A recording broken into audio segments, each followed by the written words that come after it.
Welcome, everyone, to another Live Testimonies podcast. We have a special guest today. Never really had a Christian mystical ordained minister before. We're going to understand what they believe and how different it is from the Christian faith. Her name is DiMenna, and she's a creative writer, a therapist, a social worker, and as I mentioned before, an ordained minister in the Christian mystical tradition. She has 20 years of experience working in the field of mental health, which is good. And also, she's passionate about helping individuals find healing from trauma, which is added extra, and grief, so that they may live their lives with deep sense of inner peace. So we're going to enjoy talking to this woman because she's got a book out called Fierce Compassion, one deep devotion poems, which I actually had the privilege of reading one of her poems. It's like a book complete of poems, and some of it is very interesting. I like how you think, and we'll get into one of your poems. Um, Also, your Deep Devotion Poems for Mystics and Activists is your first book, and your first poem, a recovery poem, is published in Occupational Therapy and the Mental Health by Tana Brown. Now, you currently reside in Philadelphia, so the movie with Tom Hanks, Mhm. Philadelphia, isn't about you. Yeah. Well, welcome to the Live Testimonies podcast, Marie. Can you give us a little bit of background of who Marie DiMenna is, where you grew up, and why did you find yourself in your positions as social worker and ordained minister? And give us a little bit of background of who you are so we get a general Mhm. idea of who you are. Sure. I'd be glad to answer that question. And thanks for having me on the podcast. You're welcome. Yeah, thanks, Chris. So I would say that my journey as a therapist began when I was in high school. And I was severely depressed at the time. And therapy was really what made me happy. I had a great relationship with my therapist. She was the first person that talked to me about mysticism and explained that mysticism is about a direct relationship with God, about connecting deeply with God. And so one day I told my therapist, Sandy, that I wanted to be a therapist. And she encouraged me to go into the field. You know, some people might shy away from being a mentor to somebody that's so young and, you know, doesn't even have a high school education, or somebody that's severely depressed. But she thought that was a great idea and began to teach me about things such as the importance of confidentiality, how to take on the role of being with people in emotional pain without that emotional pain overwhelming you.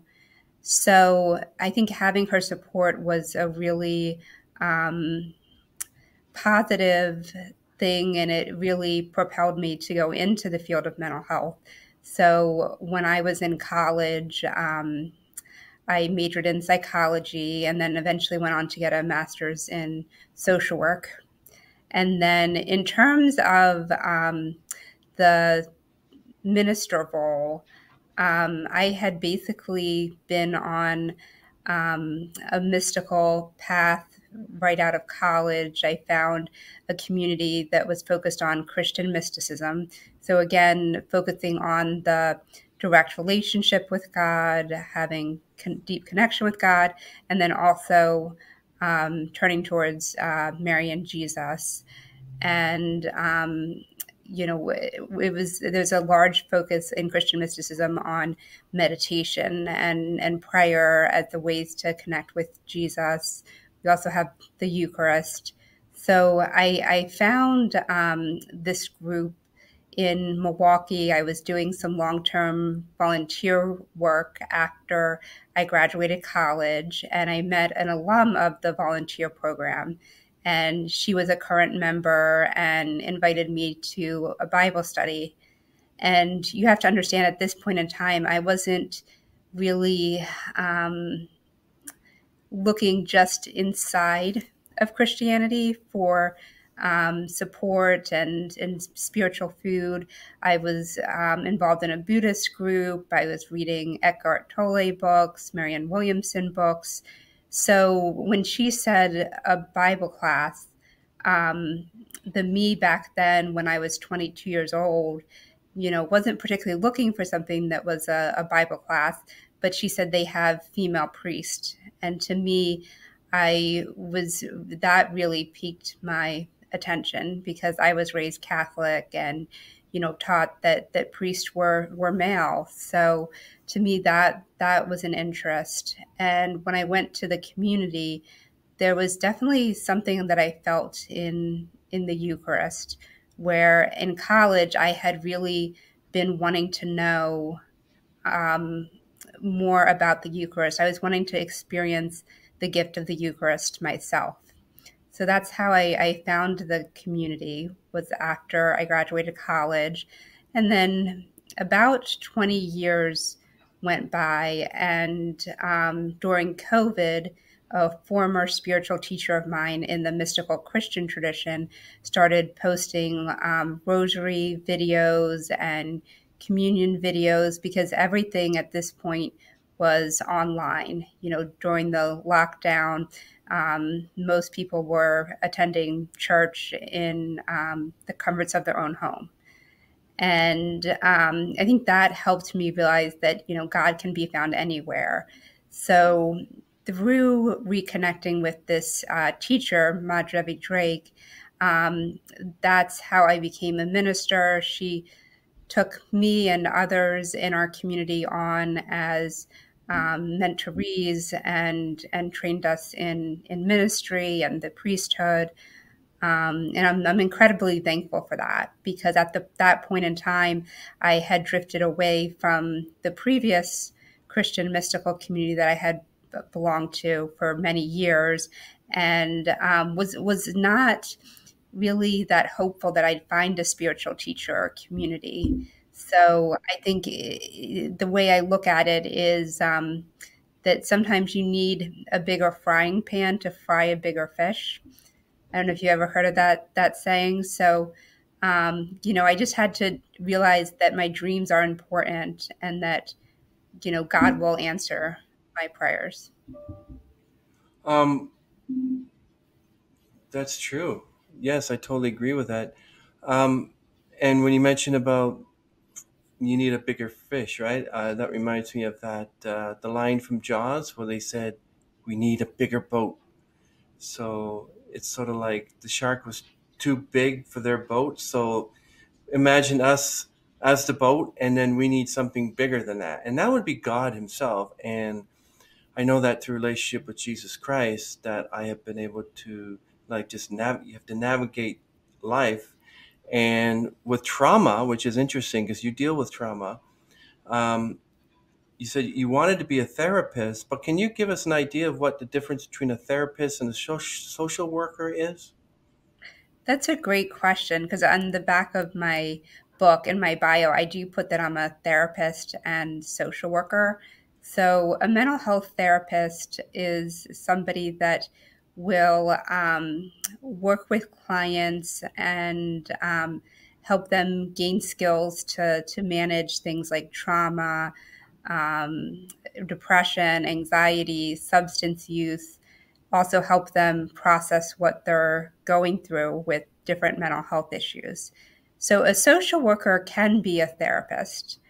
And then a social worker also helps people with resources. So, some social workers are not therapists. They may be working in a nursing home or a homeless shelter, helping people get housing, helping people in a hospital get into nursing homes, helping people at the end of life in hospice.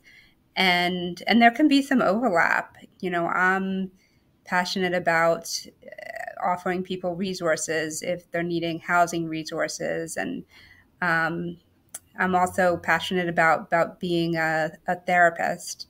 And then I think the other aspect of social work that is important is honoring and embracing diversity and working with diverse populations. So I would say social work is probably the more umbrella term. And then, mental health therapists can be a specific type of social worker, or they can have a different degree altogether and be a psychologist or licensed counselor, pastoral counselor. That's very interesting. How you would, you know, connect therapist with social worker, but they have the same sort of theme, and that's trauma. You must have Mhm. realized that when you got into this, that you were going to meet people who not only had trauma, but had tragedy, that had death, that went through hell and back. And they were so difficult to work with that you were like, maybe I chose the wrong field. How did that make you feel? How did you deal with that? That made you Mhm. bounce back and say, okay, let's do this. Right. I think, that what you're saying was especially true when I was working in the field right after I got my bachelor's degree. I was a case manager for people with severe and persistent mental illness. And I could spend large chunks of time with people, maybe 2, 3, 4 hours at times. So I think just having the boundaries for myself helped me. I think knowing, that we're all God's children and knowing that there's some kind of, needs that they have if somebody is acting out or if somebody is hostile, that that it's not without a, a certain need that they're trying to meet. I think talking to my supervisors has always been helpful, and talking to my colleagues that are also, doing the same kind of work that I do is really helpful. And just, taking that time outside of work to relax and rest, have fun. I think that's really important too. Um, for me, I feel like there's a lot of work that I wouldn't be suited to, but mental health has been something that seems to fit me well. And, I love getting to connect with people. So even though there may be people, that I encounter that are angry or upset, that that's not the only type of client that I'm dealing with. And, some people are just extremely grateful for the help that I provide or that my colleagues provide. Well, how about connecting with, I don't want to say criminals, but connecting with people who are behind bars, such in the prison system, and you have to go there. I don't know if you have or not, but you have to go there. You have to have a different mindset because I've heard stories where wardens and those that work there and other prisoners, they kind of attacked, they used weapons, and even I think even a pastor I think might have been attacked in a prison. So how do you deal with Mhm. that sort of trauma when you have to go to a prison? Right. I've only been to a jail for my work once in my career, and that was with somebody that, was just not in the category that you're referring to, of somebody that is violent or acting out. So I really do give a lot of credit to those who work in prisons and jails. I have a close friend that was a social worker in a jail for many years. And like I was talking about social work and mental health being a good fit for me, I think the jail was a good fit for her. I have another friend that works in a prison. And I think, that it does take calling for that particular work. There's so many different populations to work with. And I think, I do pray for all those that work in prisons, because we need good people in prisons. We need people that are ethical and compassionate and able to also set good boundaries. in prison to work with prisoners. Wow. So when you have to deal with some sort of trauma yourself, or you need to work on your mental health, do you have a therapist? Do you have someone? And if you do they have to Mhm. measure up to your style before you say, okay, you can help me here? Or do you just like, okay, this is what I'm going through. I'm my own therapist. How do you deal with that? Right. I do have a therapist for myself, and I do have my spiritual teacher that I mentioned earlier, Ma Devi. So I think that is important, to have the help that you need for yourself. And then, as I mentioned earlier, I also can go to my supervisor or my colleagues. So I think that's important. And as a new priest too, I think it's important to have the guidance of my spiritual teachers. I also work with a teacher named Mother Beatrice, so having the ability to talk to friends and to professionals, and also to be able to talk to God and Jesus about what challenges I'm facing.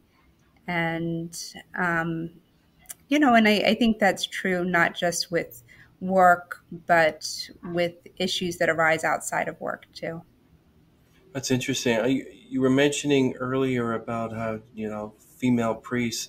I do believe that I know that the Bible mentions that pastors should be males. And I do believe that Mhm. priests, if they want to follow the lifestyle of a Roman Catholic, have to be male. Um, I don't believe that there's nowhere in the Bible that says that women can be priests or pastors, but there are places in the New Testament that Paul even mentioned. There's Priscilla, her name was mentioned, and other Mhm. women who were of sort of like a spiritual religious order, so they could have been anything.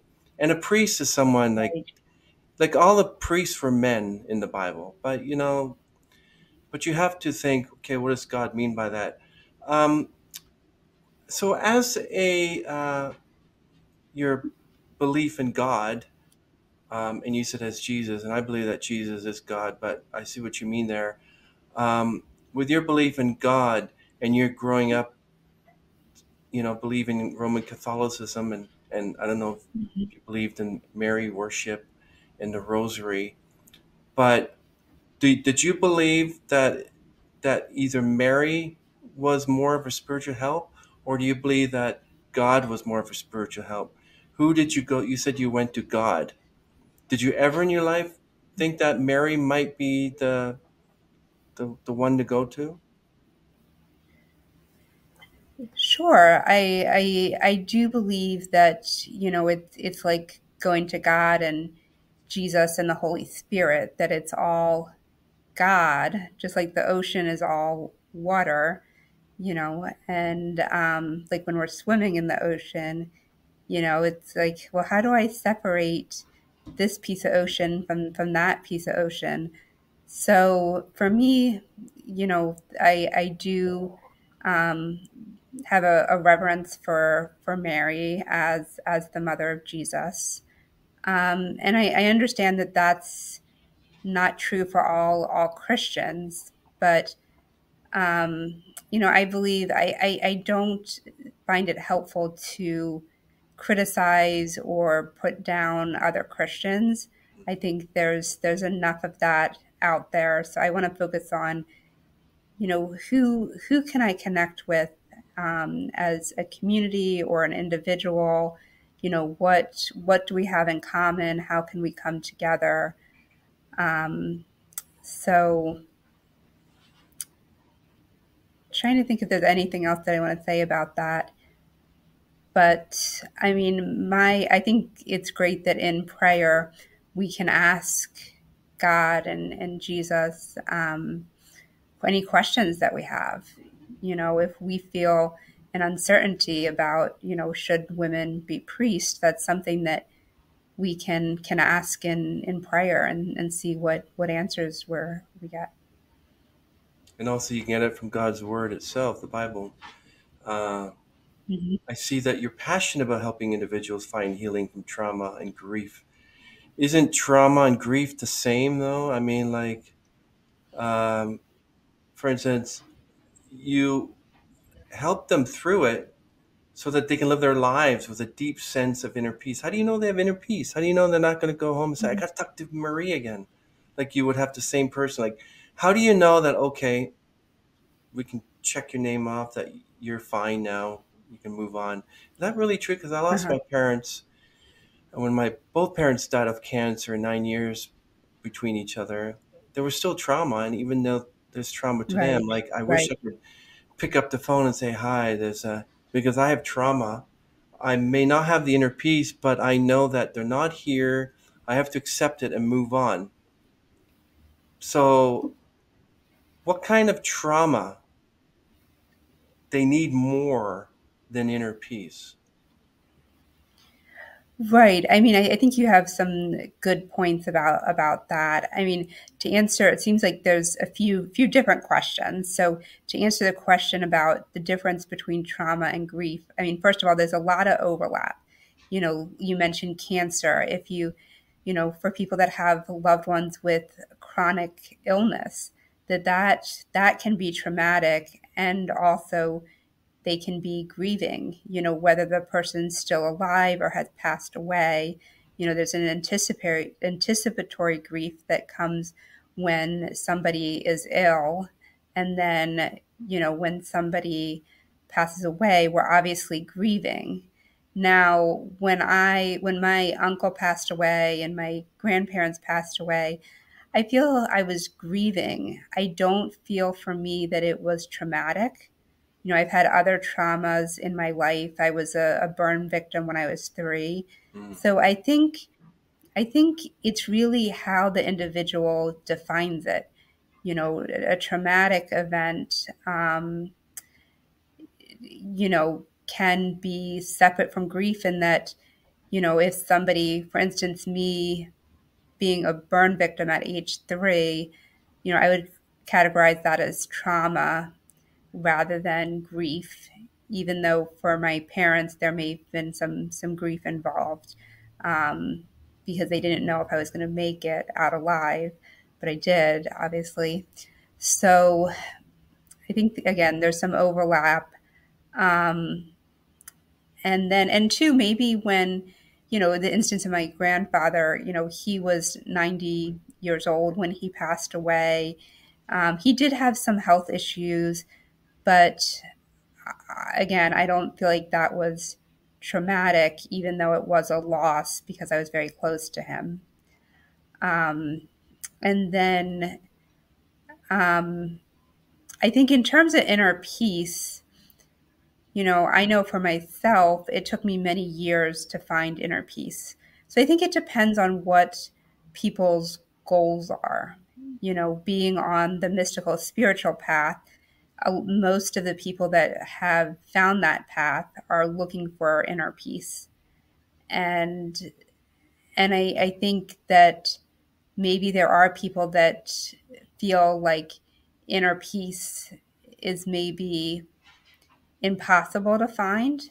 So I think meeting people where they're at, and I think you have a good point that as somebody that works, I work in mental health crisis. So sometimes it's that next step. Like, what is the next step? Is it inner peace? Is it, you know, getting off of alcohol if somebody's addicted to alcohol? Is it being able to experience anger without lashing out at someone? I mean, there can be so many different goals. So you know, I see finding inner peace as one of those goals that, you know, some people may be very attracted to. They might say that's what I want, is that inner peace. Do you think there's a varying degrees of trauma? For instance, a 40-year-old man who loses three of his siblings when he was a kid, is he still carrying that trauma with him, even though he's like smiling, laughing, and joking? Deep down inside, he's thinking, I wish my brothers and sisters were here to celebrate. But, like, there must be varying degrees of trauma, from being in a car accident, suffering a head injury, being in a coma, having a heart attack, something like you with your what happened with you. You told me at the beginning. I don't want to share this with people because I didn't record that. Um, or just a father losing his son or daughter, or their couple losing their baby stillborn. Like, what kind of Mhm. different varying degrees of trauma is it that this person Right. is going to be easy to work with, this person is going to take years to work with? I mean, Right. And I think it's hard to predict, when you meet someone, how long they're going to need to be in therapy. Um, I think at the beginning, focusing on what kind of therapy um, is best for a particular person can be really helpful. For instance, if somebody has trauma, EMDR and emotional freedom technique can be great forms of therapy to help with trauma. And there are levels of trauma, and I think it's based not only on the event that happens, but on how people respond. For instance, not all soldiers coming back from war are going to be experiencing PTSD. Some of them will, and some of them won't. So I think it's the event that happens, and then somebody's also response to trauma. Um, and I think that too, there's acute trauma. So, if somebody witnessed a bank robbery and they, are talking to me the next day, that's acute trauma. And then there's also complex trauma when, people who have been abused and that abuse has lasted years, that can be more in the category of complex trauma. complex trauma, yeah, that's like, I've heard them all. I'm thinking, well, I've been through nothing compared to what I've heard. And being a creative writer, I won't call it creative when you have to write something on trauma, but can you tell us your book, Fierce Compassion, what brought you to write that deep devotion of poems for the mystics and activists?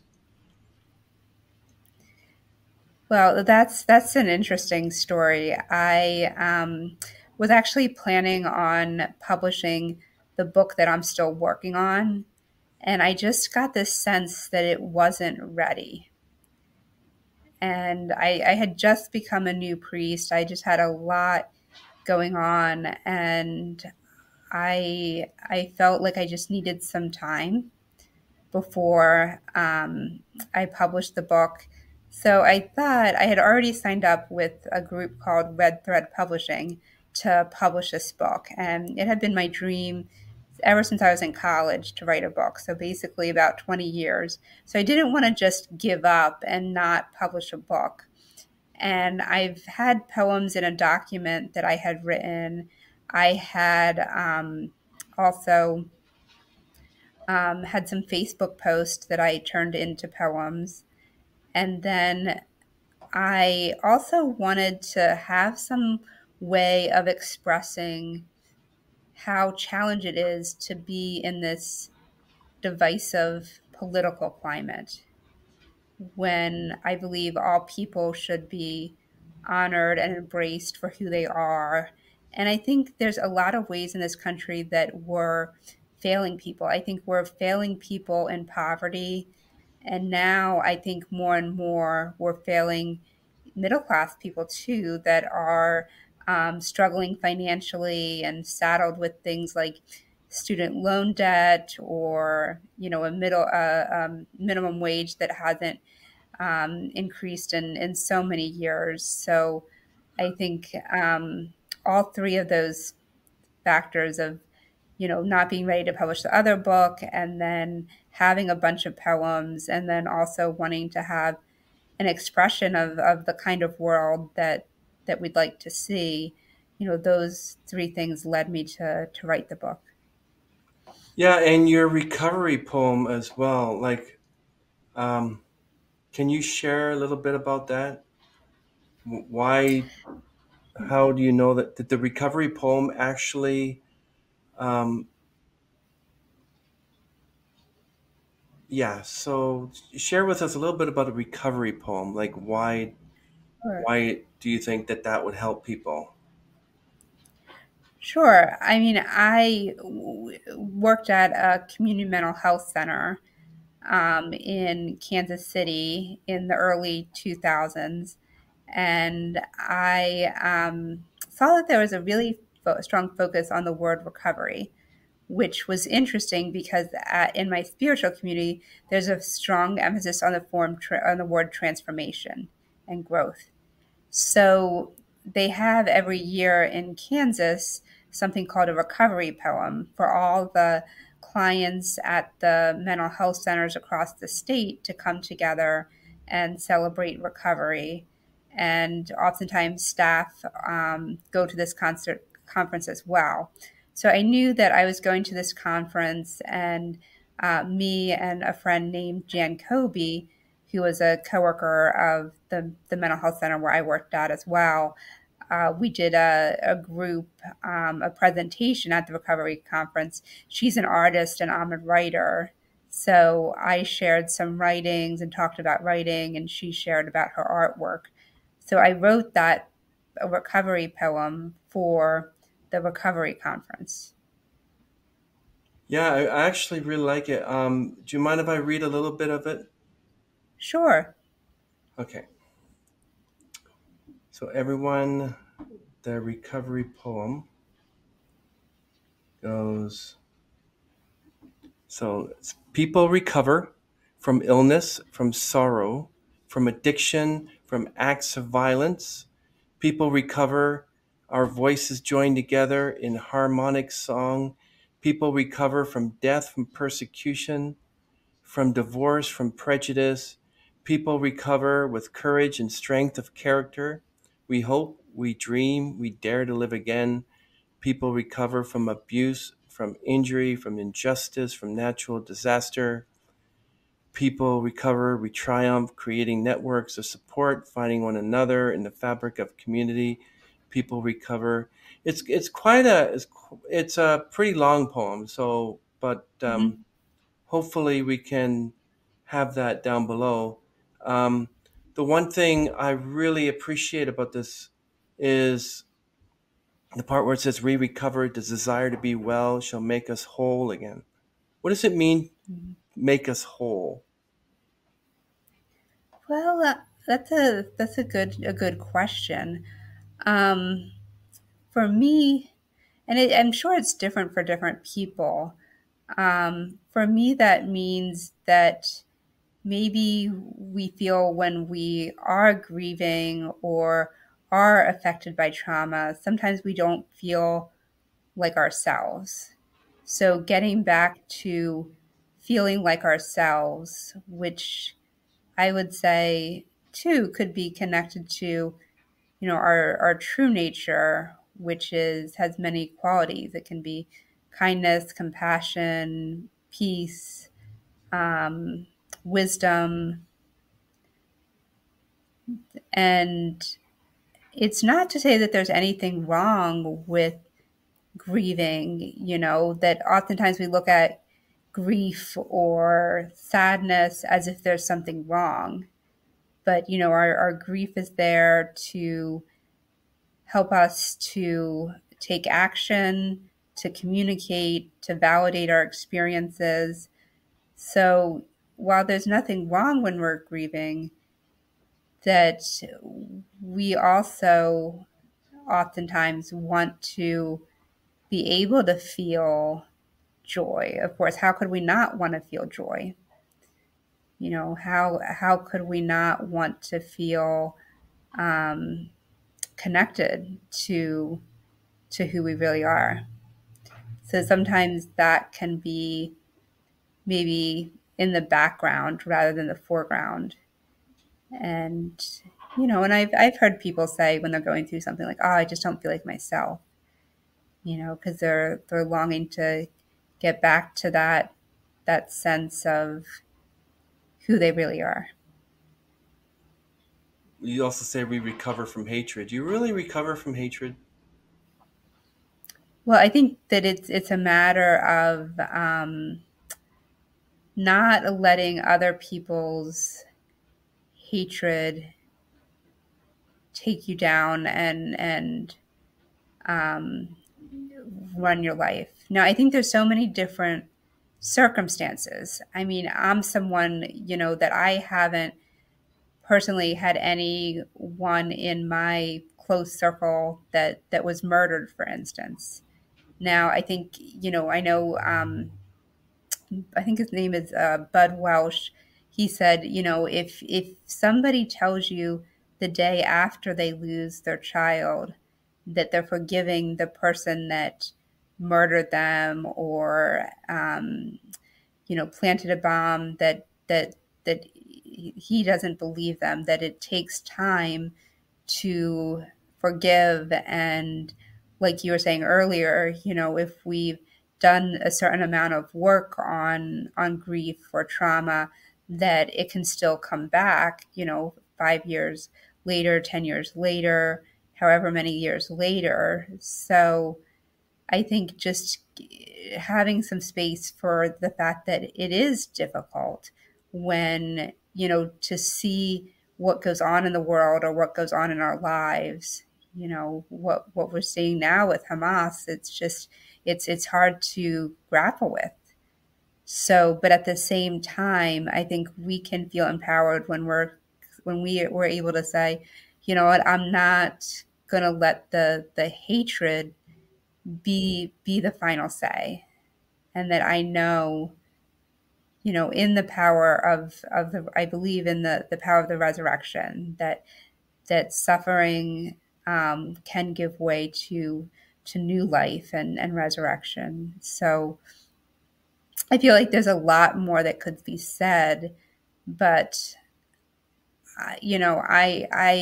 I've seen things in this country like the attack on the Capitol, and it is hard to imagine, well, how could this happen when there's so many people working towards good in the world and peace in the world. But I think that we can focus on compassion and the more beautiful world that our hearts know is possible, even if we're grieving or even if we don't know exactly how to deal with things like terrorism. I don't. It's just a hard. It's a hard one. Marie, I know exactly what you're talking about, but you're talking about how these parents who their daughter or child was murdered and how they forgive. It brought me back to a story about the Jones couple. Their daughter was raped and murdered by her boyfriend. So what they did, because of being believers in Christ, they want to show a good example of who Jesus really is. So they forgave him. They brought him to their house, fed him, clothed him, and he forgave them, and asked for forgiveness. And I'm sure that he still had to go to prison, but he became a Christian. And that's the most deepest, deepest love of Jesus. Even as someone who says they're a believer, we're the hands and the feet of Jesus Christ. We have to actually, you want to say you're a Christian? Visit the poor, visit the orphans, go to prisons. I know that through all the trauma in the world, I know that Jesus Christ, through him, he can definitely heal trauma, especially through God. Why do you suppose that people who are living the high life and they eat, drink, and be merry for tomorrow they'll die and they're just like having fun, and they say, I don't need God, I don't believe in God, and then suddenly they have some major trauma or tragedy happen in their life, and then they find themselves on their knees? Why do people have to go through a traumatic experience to reach out to God? Why not do it when everything's okay? What's Well, your I thoughts think on that? that's a good. What was the last part? What do you think of that? Yeah, I mean, I think I'm first of all, I'm called not to judge. I would say that's definitely true, and that I think we're all at different places on our journey to God. And I think that it's true what you're saying about people turning to God during their time of need, not just for people that don't have a relationship with God, but also people that do have a relationship with God. I know I've been through difficult time periods where it's kind of crossed my mind of like, oh, I've been really devotional, and can I let me sustain that when I'm no longer so needy? Just like a little kid is going to need their parent when they've had some kind of injury or they have some kind of upset.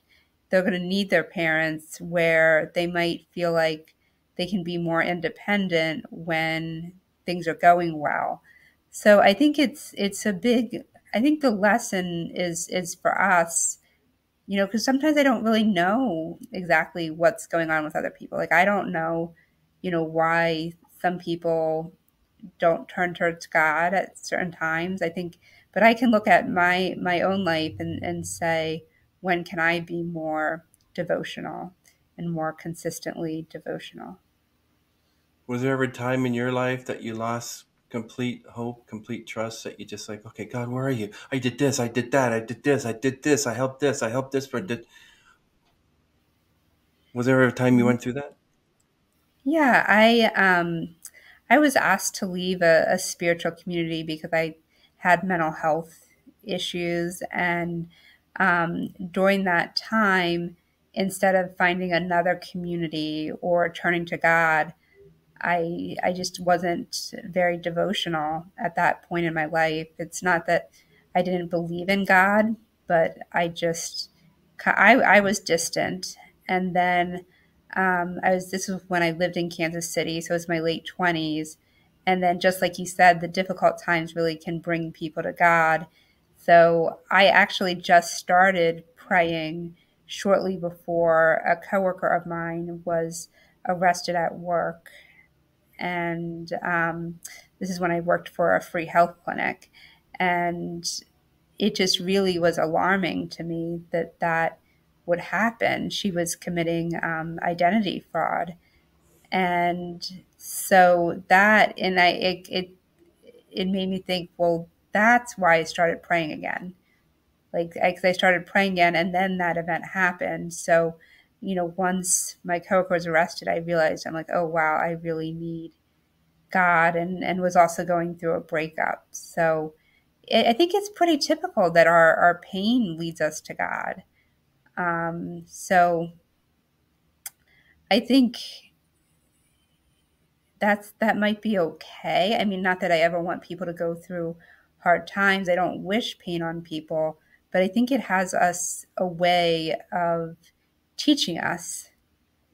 And I know my spiritual teacher that I was telling you about, Ma Devi, she says to God, can I have the lesson without the pain?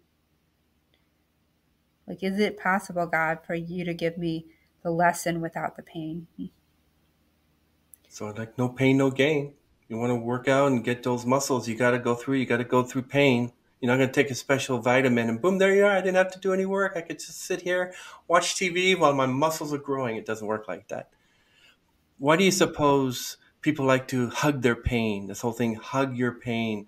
Why don't they just release it? Because it might feel 100 times better, but they just want to walk around there.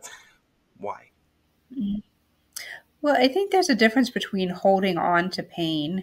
We were talking about forgiveness earlier. I think sometimes there are times where people need to forgive, but I think, or that maybe pain can be released.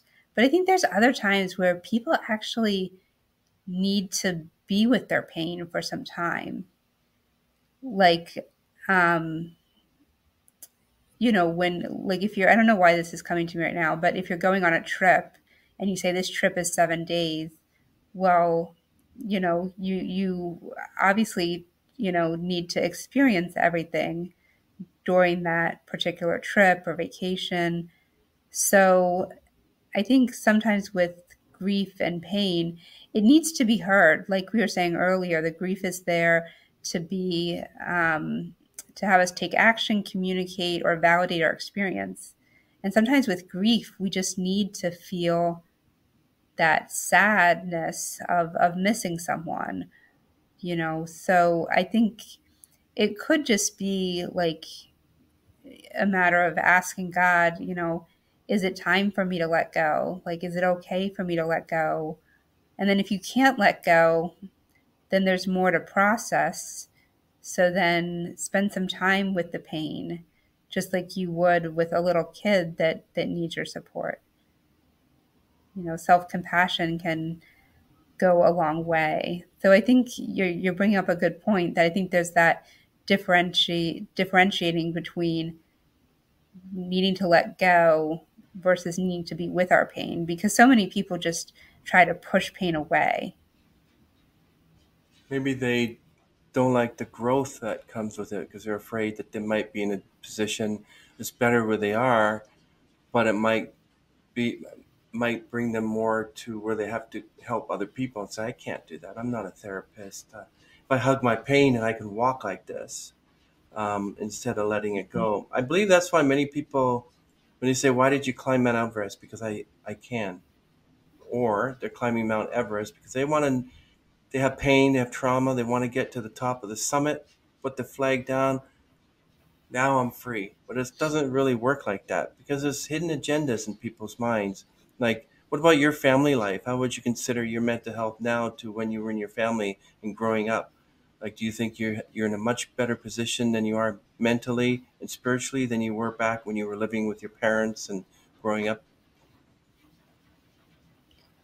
Well, I think there's two different things here. First of all, like the Mount Everest, example, I think that's a great analogy. That, I mean, I know it's not an analogy when people actually are climbing Mount Everest, but I think so many times people can look to the external world for fulfillment, and it's going to run dry. You know, that any kind of sport or material wealth is eventually going to not be able to satisfy us, you know.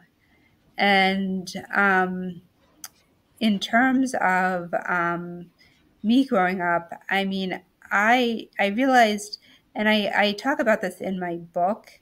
For me, my family life at home was good. For me, the challenges I faced were at school when I didn't have many friends growing up, and I was bullied in seventh grade, and that was challenging. I mean, my parents aren't perfect, but you know, they also you know, have been a loving presence in my life. So I feel that it's taken me my whole adult life to get to the place where I'm at now, where you know, I still have challenges at times, but you know, I do feel more of a sense of peace and contentment with my life than I have in the past. So what about children with grief and trauma? What's the difference between like they may not understand death, that my grandfather died or my mother died, until they're at the age where they're like, oh yeah, now I've got it. So what do you think of that kind of transition? Because children are so innocent. And when I was 7, my grandmother passed away. And when I said to my mom, when I knew that they were going to the funeral, I said, Mom, can I go? And she looked at me, she says, you're too young. So, but I know that there's lots of children going to funerals, but there's a Mm-hmm. trauma to that. It's like, when is daddy coming home? When is mom coming home? Well, no, honey, they're with the angels now. It's like, what do you mean? And then eventually they learn that. So, oh, death. Oh, yeah. And that's sort of a different pain in itself. The pain of losing a parent or grandparent when you're a child. Hmm. Yeah. I don't have kids, and I haven't really focused, you know, in my career, I haven't worked with kids, but I do think what you're saying is true, that, you know, kids, they grieve differently, and yeah, it can be hard to understand. And I think too that first loss, whatever your first loss is, can be really extra difficult because you've never built up that muscle of being able to deal with grief. You know, you don't yet have maybe a toolbox for how to deal with grief or even the words. I think it's tough for kids sometimes to put into words how they're feeling. So what about someone like me, for instance? Okay, so I gotta admit that when my mother passed away, I didn't really feel very much. But when my dog passed away, I was crying for a week. So I felt more love for my Mhm. dog. Crying and weeping the way I did wasn't for my mom, it was for my dog. But after my father died, I'm like, I started crying 15 years after everything. So it's like I'm on the bus and suddenly my fiance is there and I'm crying and say, oh, and then I start crying. But it took so long. Have I healed from my grief trauma? Well, I don't know. I have God to help me through that. And I do sometimes remember, I wish I could just pick up the phone and say, Mom, this is what happened. And I don't have that, but I have other friends that God sent to me. Um, but I see what you mean. It must be difficult for you as a therapist, but also as a social worker, because I wanted to be a social worker. And yeah, when I realized what it entailed, I'm like, yeah, that's a lot of work. I like what you said in your book here. You said, I'm not saying that we shouldn't grieve for the collective heartache. Grieving for the world's injustice is an important part of living a conscious life. But our feelings of sadness and anger at injustice and tragedy need a container. You gotta explain what that container is. Hope in a world where each person community is safe and cared for is a needed container for our grief. Now, I want to talk to you about that quote you love from the Talmud, the central text of Rabbinic Judaism, because I found out I was Jewish recently, and I want you to explain this. Do not be daunted by the enormity of the world's grief. Do justly now, love mercy now, walk humbly now. You are not obligated to complete the work, but neither are you free to abandon it. Why is that your favorite quote? And what does it mean to you? Right. I mean, I think that for me, it's about balance. That it can be easy to be overwhelmed by the world's grief, just like in the reading that you just mentioned. And, you know, but I think it's so important that we be of service. So that's where it's talking about live justly now, walk with mercy now. And then like you're not single-handedly going to save the world. None of us are. So like you're not the sole person that has to complete the work of caring for others, but don't abandon it either. Do you believe that if someone does these things now, what's going, why? Are they going to be a better person? Are they going to feel some sort of completion? I helped that homeless guy. Or this was a great week because I did this, I did that, I did that, I did this. I think all of those things are about the person helping, which sometimes it does come up. I mean, oftentimes we do feel good when we help someone. But what if it's about the other person that we're helping and what they're able to receive? And what if we're able to be giving and loving and not focused on ourselves? The, You know, that that's go true. ahead. No, that's excellent. I like how you said that. But I'm thinking that some people, I mean, even as Christians, even sometimes with me, I feel that I called family members today. I had a healthy breakfast. I went for a walk. I did everything I said I would always do, but I never did. But I did them all today. And look, it's 9 p.m. I completed something. Oh, did you? You know, this like people are looking for inner peace, but isn't a whirlwind like a wild wind storm happening inside you? And like what happened in the boat with Jesus, and Jesus was sleeping. If you said, "Oh," said, "Help us," And you said, peace be still. Isn't there a peace be still in our life that even if we go through trauma and we go through grief, that we'll still have that peace? Sure. I definitely think that we can get to a point where, even if things aren't perfect or we're not, completely healed from trauma or grief, that we can find a sense of peace. Hmm. Yeah, I like that answer. So tell us about your. We have to. Well, we've, so we'll link everything down below, and for people to check out your book, check out her poetry. I was able to experience a copy, which is excellent. The whole book is, and you can go to her website, mariedimena.net, and you can click the By Fierce Compassion Deep Devotion Poems for Mystics and Activists. Um, I'm going to pull a Joe Rogan question on you. Are you believe?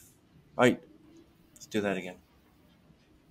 Are you afraid of death? You know what? I'm not afraid of death. I was as a little girl. That really plagued me. Um, when I was 9 years old. I think for me, as somebody I'm 43 years old, I am healthy, thank God. So I think, if you were to ask me that and I had a terminal illness and a doctor said, you have 3 months to live or however long to live, and kind of put a time capsule on it, that a time period on it, I think that I'm guessing fears would come up. Um, I think that being someone that's in the spiritual world and has the experience of God's love, I feel like I know that I'm loved. And I feel like I'm fortunate. I mean, there's some things I'd like to do. Maybe I'd like to publish my second book. I'd like to do some traveling. I'm happy with my spiritual community, my family and friends, my work. So I'd like to continue to experience those.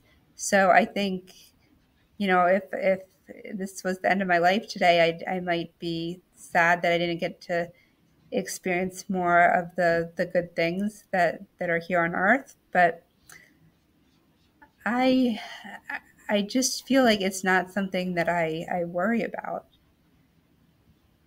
Yeah. It reminds me of this epitaph on someone's gravestone. It said, "You are where I once was. I am where you will be one day." I think that was kind of interesting. Yeah, yeah. Very interesting. I've been thinking lately about, like, kind of in a curious way, like, why do we die? Why do we not know when we're going to die? I mean, because even when doctors feel like they know when people die, I've been a social worker at a hospital, and at one point a doctor said, "Oh, this patient is going to die," and then they did, or he's not going to die, and then he did die. So I think, we don't really know, like they say, we don't really know the hour, and it's just a mystery, So maybe there's the benefit of, because we don't live forever, that it helps us embrace today I and do understand until. that you have 100-year-olds, 105-year-olds, you have 110-year-olds. Everyone they Yeah. knew, their children, their whoever, their friends, grandchildren, they're gone, and they're the only Mhm. ones left. That's a whole new different type of trauma. Saying, Yeah. when am I going to die? And then and sometimes it's like I gotta live life to the fullest every minute you have. Like, I mean, we're not born with expiry dates. I mean, it's not like milk. It said, okay, this milk will be good in 2 weeks, but I've had milk that lasted 3 weeks. So it's not like you Mhm. want to have the date of your death on your butt, like a dog would go around sniffing your butt. You want people going, let me see when are you gonna die? Oh yeah, I see in your on your but they're not gonna happen. You have to live every day like it was your last day. Someone told me that you never know what tomorrow is going to bring. You got to live every day, like every moment. Mhm. Um, like I keep mentioning this. If someone walked up to you and said, "Here's an envelope. It has a date of your death and how you died," would you open it? So Well, that you don't want to yeah. know. Yeah. Yeah, I mean, well, I also trust God that there must be a reason that we don't know. You know, it might be too hard. I mean, that's we already have enough to deal with. Maybe that would be too hard for us. I don't know. It might be true. I know this 104-year-old woman named Ruth Rutskin. She's on the internet. She works out. Her trainer is 70 years old. So imagine a 104-year-old working out, lifting weights and doing everything. 104, but there are 80, 81 years old people who are Alzheimer's, they're in nursing homes, they have wheelchairs, they're missing legs. And yet you got this 104-year-old who's like, la, la, la, living. I mean, it's amazing because you Mhm. still got a little life in you. Um, Tell me more about what it says about the Aquarian age.